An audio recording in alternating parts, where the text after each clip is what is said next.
All right, Shalom. Let me get straight into this lesson, but I'm going to be breaking down, going into the truth of Christmas. What is it really about? Right? So it's been a lot of ignorance among our people concerning this day because they just follow the traditions that they've been taught. So I'm going to break it all down to you so you can be edified and you can understand where this day comes from, the origin, everything. So first off, let's get into this right here. Got a lot to get to, right? It says, no. It says they got Jesus, but we know his name is Yahweh was not born on December 25th. It says, but the day is celebrated as Christmas to commemorate his birth. Right here at the top, it says, no mention in the Bible.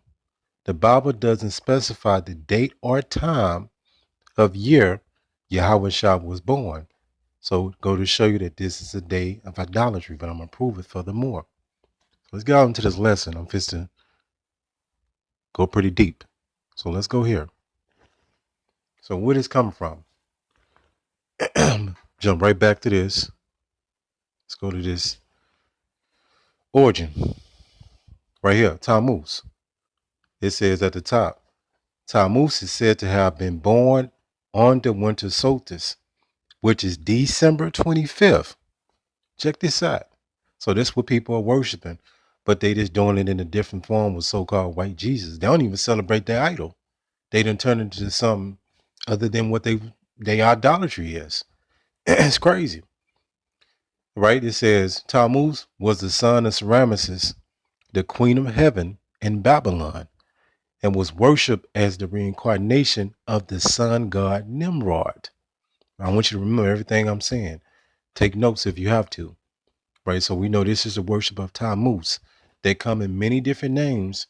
Now the name is Jesus, but it's the same idol that has been repackaged to you under a different name.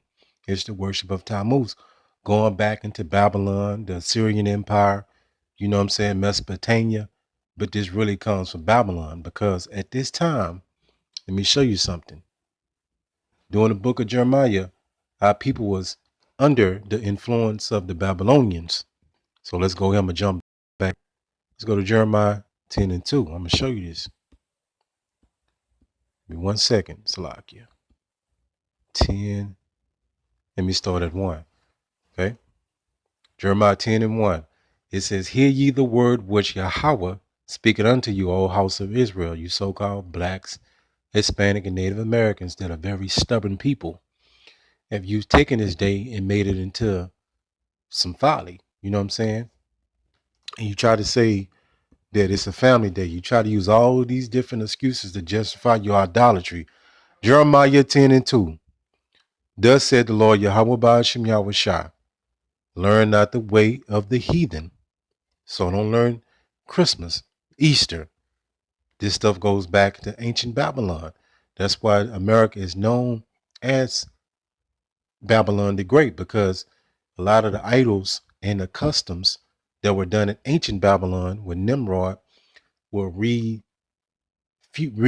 inside of this Roman Edomite culture. Learn not the way of the heathen, and the so-called white man took this tradition and made it to what it is out the so-called white Jesus, another idol. And be not dismayed at the signs of heaven, for the heathen are dismayed at them. Let me keep going. For the customs of the people are vain. So this Christmas custom is vain. It's vanity. People gonna go broke. People gonna be depressed. All kind of sorts of madness comes with this enchantment. For one cutted a tree out of the forest, the work of the hands of the workman with an axe. So back in the ancient world, they used to go cut trees down. This particular kind of tree, with axe. I'm gonna show you something. I'm gonna jump right back. Right here. It says, I put it in the Babylonians worship trees. Yes, the Babylonians worship trees, including a sacred tree known as the world tree or tree of life, and an evergreen tree associated with the sun god Tammuz or Baal. Let's go to this picture right here. So this is where your Christmas tree come from. It's the same thing. It wasn't called Christmas at this time, right? But it's the same custom, but it's under a new name now. But you see, they got a Christmas tree right here, right? Decorated. Let's go back right here. They decorated a evergreen tree, which you know today as a Christmas tree. Same custom. Nothing new under the sun. So let's go back. 1 second.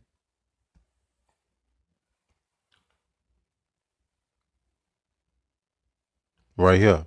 It says, for the Babylonians, the tree of truth, the tree of life, were also said to guard the eastern gate of the heavens.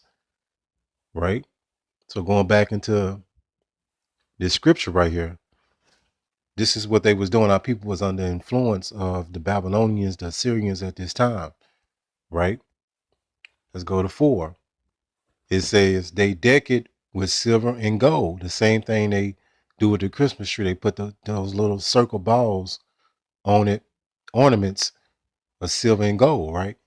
They fasten it with Salakia. They fasten it with nails and with hammers that it moved not. You even got those so-called Walmart Christmas trees where you can fasten it up like that, right? The scripture is cold. It says Jeremiah 15:5, they are upright as a palm tree. That's your Christmas tree you know today. The same thing went on back then that goes on today. It's nothing new. But speak not, right? So let's go here. So going back into Tammuz, we know Tammuz was born on December 25th, the idol. But it's going back into, give me 1 second. Give me 1 second. Right here, Tammuz, I'm Salakia. It says Tammuz is said to have been born on the winter solstice, which is December 25th. Tammuz was the son of Semiramis, the queen of heaven and Babylon, and was worshipped as the reincarnation of the sun god Nimrod. Semiramis, the queen of heaven, and our people is worshiping the queen of heaven. Let's go. What is the queen of heaven? It says right here.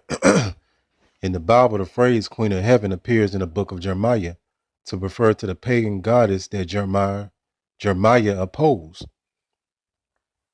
Jeremiah 7:18. Women bake cakes and knead dough for the queen of heaven. That's the equivalency of on Christmas. Our women, they'll bake pies, they'll bake cakes, right? The same custom, right? Same thing. Jeremiah 44:17. That's where I'm about to go next. So all this is intertwined. Let's go to that next. 44:17.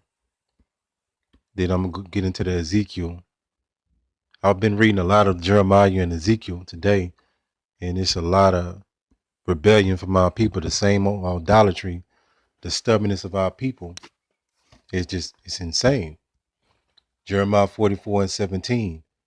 But we will certainly do whatsoever thing go forth out of our own mouth, to burn incense unto the queen of heaven, and to pour out drink offerings unto her, as we have done, we and our fathers, our kings, our princes, in the cities of Judah and in the streets of Jerusalem. For then have we plenty of victuals, and were well, and saw no evil. Let's keep going. 18. But since we love off to burn incense to the queen of heaven, and pour out drink offerings unto her, we have wanted all things, and have been consumed by the sword and by famine. So our people, they kept going into judgment, kept getting punished for doing idolatry, and they just don't get it. Right here, it says Tammuz. Tammuz was a Mesopotamian god of fertility and agriculture who was worshipped throughout 2 annual feasts. So you're getting a picture. So let's go here. Again, going back into the Christmas tree, going back into this tradition. It's all ritual, right here. Ezekiel 8:14, it says, weeping for Tammuz. And this is what our people was doing. And they do the same thing today, but it's in a different way. It says weeping for Tammuz. We know that's supposed to be a representation of, as you know, as Jivas, the same idol but with a different name. It's Tammuz. All right. It says weeping for Tammuz was an ancient ritual of mourning for the death of the Mesopotamian fertility god Tammuz, going back to Babylon, the Assyrian Empire, Mesopotamia. All this go back to ancient Babylon, which America pulled these idols from ancient Babylon and resurrected with this system, this Roman, the revised Roman Empire, where all these different idols from these empires roll up into one. It said in Ezekiel 8 and 14, the prophet Ezekiel describes seeing woman mourning Tammuz outside the second temple in Jerusalem. The Bible calls this idolatrous practice detestable, and that's what you people have. You do it today in a more modern way, right? You even have some women that will cry to the so-called white Jesus. It's the same thing. They cry to these idols, but these idols can't save them. But you get it. So this is the worship of Tammuz, right? Going back into ancient Babylon, the Assyrian Empire. It says Nimrod deified ancient Nineveh, right? Artifact. You see the reindeer. You see the so-called Christmas tree. I want to go into some more pictures, but I don't want to go too deep. But yeah, it's the same concept. Let's go here. Right here, it says Nimrod had a tremendous influence on the world's religions. Christmas, Easter, the Trinity, right? All this. Hellfire doctrine, purgatory, all this made up. But yeah, going back into that evergreen tree, which is a representation of the Christmas tree, which is the birth of Tammuz, and that's what you're worshiping. And the Queen of Heaven worship, and that's why they created the Immaculate Conception. What they said Mary never had sex with Joseph, which is nothing but a lie, so they can push that Semiramis, the Queen of Heaven worship. So that's why they worship Mary in the Roman Catholic Christian Church as a god, as they worship many other idols, because they really worshiping Semiramis, the Queen of Heaven.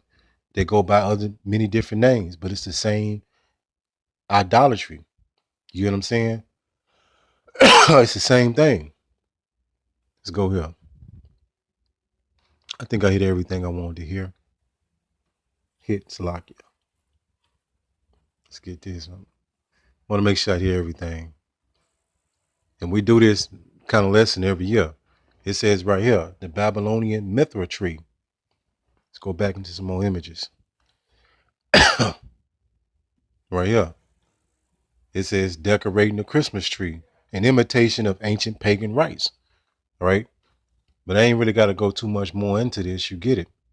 Hopefully this lesson was edifying. Call Hala Yahweh, Bahashim, Yahushua, Bahashim, Rachab Kodash.